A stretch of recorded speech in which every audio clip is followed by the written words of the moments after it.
Good morning dear students. Gayatri school साथियों के YouTube channel में आप सभी का स्वागत है। इस चैनल को ज़्यादा से ज़्यादा सब्सक्राइब करें कि आपको एग्रीकल्चर साइंस से संबंधित नए नए प्रकार की वीडियो हो सके। प्रिय विद्यार्थियों, गायत्री विद्या मंदिर उच्च माध्यमिक विद्यालय सांचौर में कृषि विज्ञान एग्रीकल्चर साइंस संकाय संचालित इच्छुक स्टूडेंट अपना एडमिशन आकर के ले सकते हैं। यदि किसी भी स्टूडेंट की 90% से या इससे ऊपर परसेंटेज वाले जो भी विद्यार्थी हैं और वो इधर उधर जा रहा है कि मुझे एडमिशन लेना, कहाँ लाऊँ, कैसे लाऊँ, तो बेझिझक आप गायत्री विद्या मंदिर में आप अपना एडमिशन करवा सकते हैं।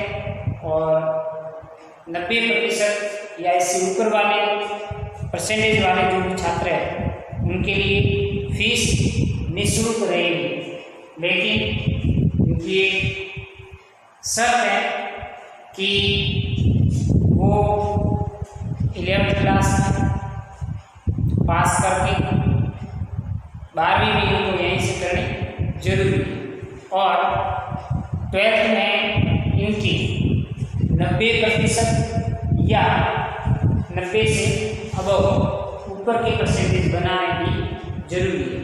ऐसा नहीं होने पर आपको दोनों साल की फीस पे करनी होगी। उसी के साथ साथ आपको 1500 रुपये 1100 11th के और 1500 रुपये 12वीं जो लेट चार्जेज है वो आपको देना होगा, जिसके 90% से ऊपर परसेंटेज वाले बच्चे हैं उनका। ठीक है, ओके। अपना टॉपिक चल रहा था क्रॉप प्रोडक्शन, फसलों उत्पादन, जिसमें अपन बात कर रहे हैं तिलहनी फसलें, जिससे प्रचुर मात्रा में तेल प्राप्त होता है, जिसमें अपन ने अरेकी साइकोजिया मूंगफली की फसल के बारे में अध्ययन कर चुके थे। आज अपना टॉपिक रहेगा तिल की वैज्ञानिक खेती। तिल का वैज्ञानिक नाम है सीसेमम इंडिका और इसकी फैमिली कुल है पेंडिनेसी कुल का सदस्य है और इनका भी तेल उपयोग में लिया जाता है और इससे भी आपकी वसा की कुछ कंटेंट प्रतिशत मात्रा है उसमें मिलती है। तिल का हमारे दैनिक जीवन में क्या महत्व है? तिल एक सबसे महत्वपूर्ण मानी जाने वाली फसल है। इसे तिलहनी फसलों की रानी कहते हैं। तिल को तिलहनी फसलों की रानी कहा जाता है। तिल के बीजों का प्रमुख उपयोग तेल तैयार करने, कुल उत्पादन का 20% भाग बीज के रूप में खाने में काम आता है। यानी कि जो उत्पादन हो रहा है उसके 20% बीज है वो खाने में काम में लेते हैं लोग। तिल के बीजों का प्रयोग शक्कर के साथ मिलाकर तिलकुटा, जिसको कहते हैं रेवड़ी, गजक इत्यादि बनाए जाते हैं। तिल के बीजों में 40 से 50% तक इसमें तेल होता है और तेल में एक विशेष प्रकार का पदार्थ होता है जिसको कहते हैं सीसेमोल। ठीक है, सीसेमोल नामक पदार्थ पाया जाता है, जिसके कारण ये तेल लंबे समय तक सुरक्षित रहता है। याद रहे, इसके तेल में सीसेमेल एक पदार्थ पाया जाता है सीसेमोल।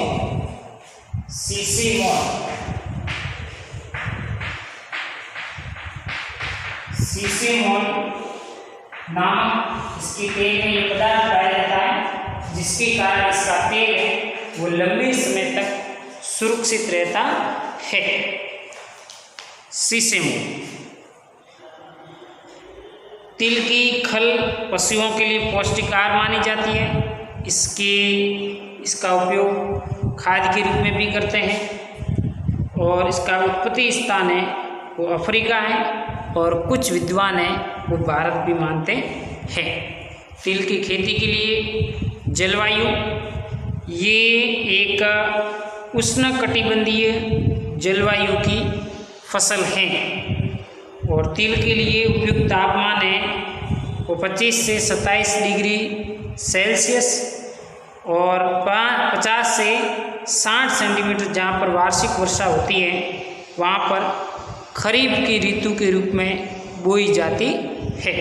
ये खरीफ की ऋतु में बोई जाने वाली फसल 50 से 60 सेंटीमीटर वार्षिक वर्षा वाले क्षेत्रों में बोते हैं। अधिक वर्षा एवं 20 डिग्री सेल्सियस से कम तापमान इसके लिए ठीक नहीं है, लेकिन अंकुरण के लिए पर्याप्त नमी की आवश्यकता होती है। तो तापमान इसको ज़्यादा चाहिए और अंकुरण के समय पर्याप्त नमी की जरूरत रहती है। मृदा एवं खेत की तैयारी। तिल की अच्छी फसल हेतु रेतीली दोमट मृदा जिसका पीएच मान 6 से 8 के मध्य होता है ठीक रहती है, जिसमें जल निकास की समुचित व्यवस्था होनी चाहिए। लवणीय एवं क्षारीय मृदा इसके लिए ठीक नहीं है। यदि समय पर वर्षा नहीं होती है तो खेत में सिंचाई करना आवश्यक है, अन्यथा मानसून की पहली वर्षा आते ही 1-2 जुताई देसी हल या हैरों से अच्छी प्रकार से भूमि में पाटा लगाकर समतल करके बरबूरी कर लेते हैं। उन्नतशील किस्में इसकी हैं वो है TC25, Pratap C50, RT 46, RT 125, RT 127, प्रगति NT 175 और RT 346 जैसी उन्नतशील किस्में होती है। बीज दर एवं बीजोपचार, कितने बीज लेने हैं और किससे इनको उपचारित करना होता है।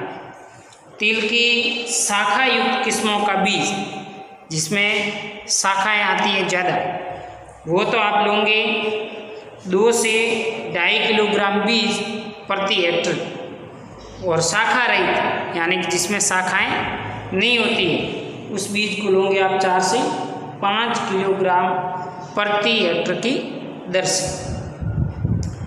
बीज जनित रोगों से बचने के लिए बुआई से पहले, बीज जनित रोगों से बचने के लिए बुआई से पहले बीज को 2 ग्राम कार्बेंडिज्म प्रति ml बीज की दर से उपचारित करें।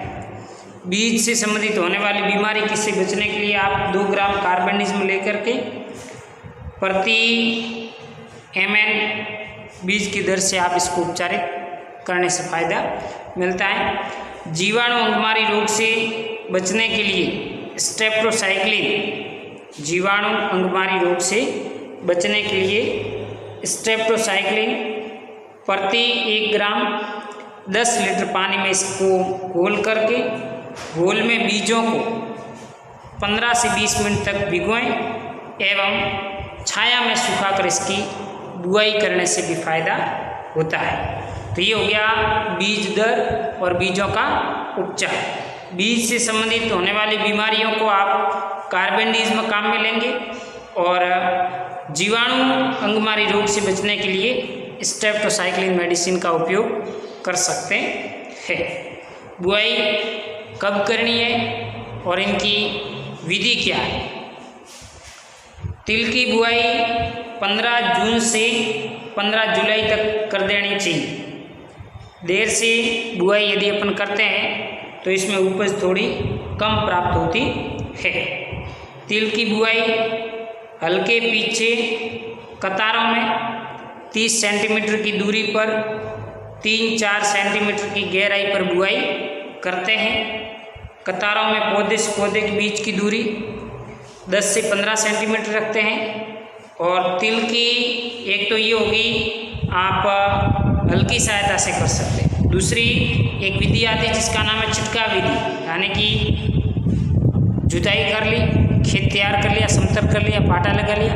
अब आप खेत में तिल को हल्का सा इसका छिड़क लें और छिड़कने के बाद है वो फिर आप हल्का सा पाटा लगा करके पानी दे करके उगा सकते हैं। तो तिल की दूसरी बुआई की विधि है वो छिटकाव विधि के माध्यम से भी आप बुआई का कार्य कर सकते हैं। खाद एवं उर्वरक, खाद एवं उर्वरक कितना देना है? तिल की अच्छी उपज के लिए आप 8 से 10 टन गोबर की सड़ी हुई कंपोस्ट खाद बुआई से 1 महीने पहले भूमि में मिलाएं और निश्चित वर्षा वाले क्षेत्रों में 40 किलोग्राम नाइट्रोजन, 30 किलोग्राम फॉस्फोरस है वो पर्याप्त रहता है। सिंचाई इरिगेशन का कार्य कब कब करें? तिल में समय पर यदि बारिश नहीं आती है तो आप फूल आते समय एक हल्की सिंचाई कर दें तो आपको अच्छी उपज प्राप्त हो जाती है। तो फूल आना तिल की सिंचाई की क्रांतिक अवस्था मानी जाती है। इस क्रांतिक अवस्था पर है वो आप सिंचाई करें तो आपको फायदा हो सकता है। खरपतवार का नियंत्रण, निराई गुड़ाई फसल की बुआई के लगभग 25 से 30 दिन बाद खरपतवार अवश्य निकाल देनी चाहिए, यानी कि बुआई के 25-30 दिन बाद आप खरपतवार को यहाँ से निकाल दें। रासायनिक नियंत्रण के लिए आप प्रति हेक्टर 0.75 किलोग्राम फ्लूक्लोरेलिन, ठीक है, 0.75 किलोग्राम फ्लूक्लोरेलिन 1000 लीटर पानी में आप मिलाएं और इनका छिड़काव करें, तभी आपको फ़ायदा हो सकता है। तो ये हो गया खरपतवार का नियंत्रण। इस प्रकार से आप कर सकते हैं कि फ्लूक्लोरेलिन मेडिसिन 1000 लीटर पानी में इसका घोल बना करके इसके ऊपर छिड़कने से तिल की जितनी भी खरपतवार है वो नष्ट हो जाती है। पादप संरक्षण, कीट कौन कौन से लगते हैं इसमें और कौन कौन से रोग होते हैं? एक कीट है जिसका नाम है तिल का प्रतिछेदक लट, ठीक है, तिल का प्रतिछेदक कीट लट, लीफ रोलर और capsule borer. Leaf roller, capsule borer व जैसिड कीट का प्रकोप है वो ज़्यादा होता है। तो इसके नियंत्रण के लिए 25 किलोग्राम मिथाइल पैराथियन 2% चूर्ण प्रति हेक्टर की दर से बुरकाव करें। इन कीटों के नियंत्रण के लिए आप मिथाइल पैराथियन का 2% चूर्ण लेकर के प्रति हेक्टर की दर से इसका बुरकाव कर सकते हैं, या फिर 1.5 से 2 ml मोनोक्रोटोफॉस